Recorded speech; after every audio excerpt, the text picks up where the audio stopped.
was a Friday night and Nikki and I decided to head to the movie theatre around 10 p.m. We were debating over what movie to watch. Nikki, always one for comedy, wanted something light-hearted, but I was in the mood for a good scare. After some back and forth, we settled on a horror flick. The theatre in our small town was unusually quiet as we parked our car under the flickering streetlight. We walked through the almost empty lobby where the popcorn machines hummed softly in the background. The ticket booth was manned by a tired-looking teenager who greeted us with a half-hearted smile as we bought our tickets. As we made our way to the auditorium showing our chosen movie, I noticed a figure sitting alone at the back. The dim lights inside the auditorium made it hard to see clearly, but the man's presence gave me an uneasy feeling. He looked like he was covered in charcoal dust, his face obscured in the shadows. Nikki clutched my arm nervously as we found our seats, the soft whistling from the man at the back echoing in the otherwise silent theatre. The movie started, and the eerie atmosphere of the horror film combined with the occasional whistling sent chills down our spines.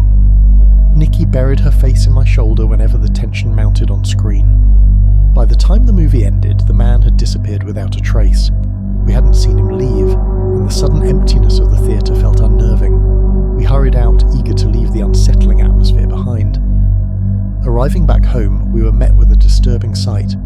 The front door had deep scratches and was smeared with a black, wet substance. Our hearts raced as we checked around the house, but none of the windows were broken.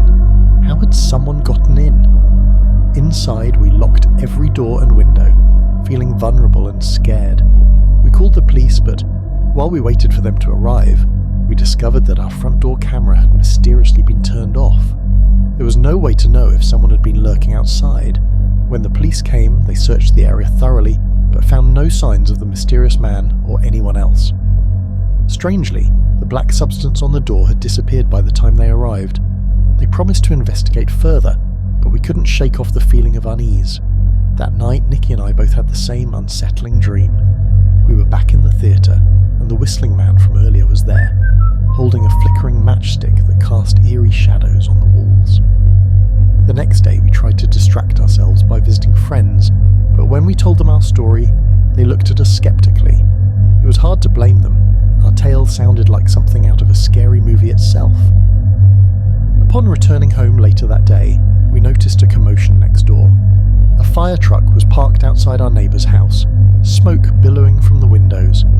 The fire had been contained, but the cause was unknown. Someone else had called it in before we even noticed. As Nikki and I watched the firefighters work, a chilling realisation dawned on us. In our dreams, we had seen the whistling man holding a matchstick. Could there be a connection? Had our dream somehow foretold the fire next door? The thought sent shivers down our spines. After that incident, the mysterious whistling man never returned. But the memory of him haunted our thoughts for months afterward. We questioned ourselves, wondering if it had all been a shared hallucination. But the scratched door and the unsettling dreams were reminders. It had been all too real. Even now, 6 months later, I find myself looking over my shoulder, half expecting to see that charcoal-covered figure with his haunting whistle, lingering in the shadows of my memory.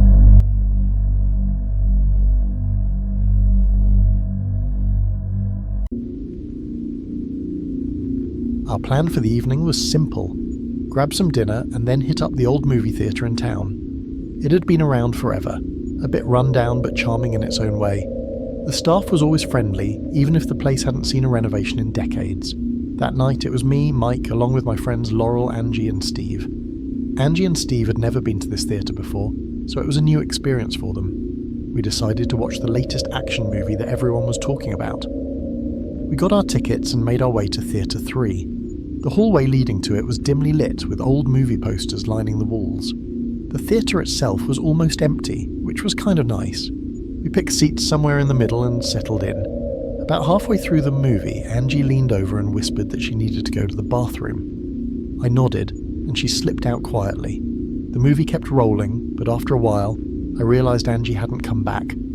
I pulled out my phone and sent her a quick message. "Everything okay?" I waited, but there was no reply. Starting to get worried, I told Laurel and Steve that I was going to check on Angie. The hallways were eerily quiet as I made my way to the bathrooms. When I got there, I noticed something strange. The bathroom sign had been turned around. pointing to a grey door further down the hall. Confused, I called out for Angie in the women's restroom, but there was no answer. My mind raced with possibilities, and I figured maybe she had accidentally followed the wrong sign. I opened the grey door and found myself in another dimly lit hallway, about 25 feet long. The walls were decorated with movie-related pictures and posters. It looked clean enough, but it felt off. As I walked down the hall, a loud door slammed shut from the room ahead. My heart jumped, and then I heard Angie's voice, faint and desperate, crying for help. At the end of the hall, I found a room filled with tools and random stuff for the cinema staff. The lights were still on, and there, lying on the ground, was Angie. Blood was dripping from a wound on her head, and she looked half-conscious.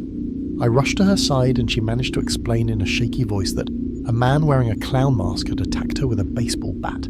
He dragged her into this room, told her to stay quiet for 20 minutes, and then left through another door at the back of the room when he heard me coming. Panic surged through me, but I tried to stay calm. I quickly sent a message to Laurel and Steve telling them to come immediately.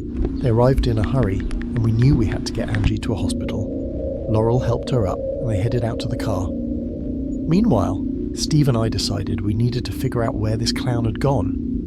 Arming ourselves with some makeshift weapons from the room, a wrench and a heavy flashlight, we opened the door at the back of the room, which led to another dimly lit space filled with old, dusty movie props and equipment. Beyond that, we found an exit that led outside to the back of the cinema's parking lot. The area was deserted and dark. We called the police and waited for them to arrive, all the while scanning the shadows for any sign of movement. When the police got there, they took our statements and began investigating. They checked the room where Angie had been attacked and reviewed the security footage. The strange thing was, the camera showed no sign of anyone leaving through that back door, only Steve and me. The clown had simply vanished. Days turned into weeks, and the memory of the clown continued to haunt Angie. She was the only one who'd seen him, and the lack of evidence made it even harder to move on. The investigators and the cinema staff insisted there was no way the clown could have escaped without being seen, but we knew what had happened. Life slowly returned to normal, but the shadow of that night lingered. The mystery of the clown was never solved, leaving us with more questions than answers. Even now, the memory of the clown remains unsolved, a dark shadow at the edge of our minds. Sometimes, the scariest stories are the ones without clear endings, and so, we live with the memory, cautious but resilient, forever changed by that night at the old movie theatre.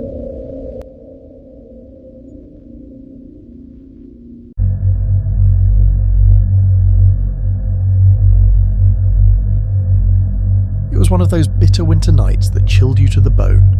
I was on my shift at the local movie theatre, a quaint joint in our small town where I sold tickets to the occasional moviegoers braving the cold. The night was already quiet when he appeared, a tall mustachioed man well into his 60s dressed in a hat that seemed straight out of an old-timey movie. He approached my counter with an air of urgency and asked for a ticket to movie 7. Now, our theatre only had 6 screens, a fact I pointed out to him. But he was insistent, his eyes fixed on something beyond my understanding. Reluctantly, I sold him a ticket for the upcoming show on screen 6. He paid without a word and disappeared into the theatre, leaving me with a sense of unease. Things took a turn when Russ, my colleague responsible for snacks and concessions, announced he was heading to see movie 7 as well. At first, I chuckled, thinking he was pulling my leg, but his expression was deadly serious, almost trance-like as he walked towards screen 6 and vanished from sight. The theatre was quiet that night, hardly any patrons around. Curiosity got the better of me, and I peeked into screen 6 to check on Russ and the mysterious man. To my surprise, the movie played on, casting its flickering light over a couple absorbed in the film, but neither Russ nor the mustachioed man was anywhere to be seen. An hour passed, then 2, and Russ didn't return. Concern gnawed at me, so I dialed his number. No answer. By the time my shift ended, I couldn't shake the feeling that something was deeply wrong. I called our boss, hoping for answers, but his response only deepened the mystery. "Who told you about movie 7?" he asked sharply, before dismissing it as a non-issue. His attempt to brush off my concerns only fueled my determination to uncover the truth. That night I delved into the depths of the internet, searching for any mention of movie 7 in our theatre. What I found sent chills down my spine. A local legend spoke of people who had watched movie 7 and then spiraled into madness within a month. The catch? Movie 7 didn't exist in our reality. It was rumoured to reside in an alternate dimension, a place where reality blurred and sanity slipped away. Confronting my boss the next day, I demanded answers. Reluctantly, he revealed a dark secret buried within the theatre's history. A tragic suicide long ago had stained its walls with sorrow. Since then, whispers of a malevolent force drew unsuspecting souls into the depths of movie 7, where reality and nightmare intertwined. He warned me sternly to steer clear of the ghostly lure, advising against letting Russ succumb to its call, but his concern seemed more about preserving the theatre's reputation than Russ's well-being. I resolved to protect Russ, even if it meant battling unseen forces. The next morning, Russ called me, his voice steady and oblivious to the chaos he had left in his wake. He insisted nothing had happened, puzzled by my frantic call the night before. We resumed our shifts together, but my watchful eye was always on him. Night after night, Russ tried slipping away to movie 7. I changed my station, strategically positioning myself to keep a close watch. Each time I intercepted him, pulling him back from the brink of obsession. His behaviour grew erratic, his speech disjointed as if a fog clouded his mind. When questioned, he would snap back to reality briefly before the compulsion returned. On the 4th and 5th days, it was a constant battle to prevent Russ from succumbing to movie 7's allure. Online, I read the chilling accounts of those who watched it repeatedly, their descent into madness echoing through the digital pages. With every victory in keeping Russ away, I felt the theatre's presence grow heavier, as if it resented my interference. Throughout it all, I couldn't bring myself to tell Russ about the legend or the grip movie 7 had on him. He wouldn't believe me, dismissing it as superstition or paranoia. The ghostly apparitions, the mustachioed man, and the sinister presence of movie 7 remained absent, yet their absence only heightened the unease that settled in the theatre's dark corners. As time passed, Russ regained some semblance of normalcy, his bouts of distraction lessening. The theatre returned to its usual rhythms, but I remained vigilant, haunted by the unspoken truth lurking beneath the surface. The legend of movie 7 remained a spectre in my mind, a reminder of the darkness that lurked within the walls of our seemingly innocent cinema. To this day, I wonder about the fate of those who ventured into movie 7, about Russ and the thin line between reality and nightmare. And as I lock up each night, I can't help but feel the lingering presence of movie 7, waiting to ensnare the unwary once more.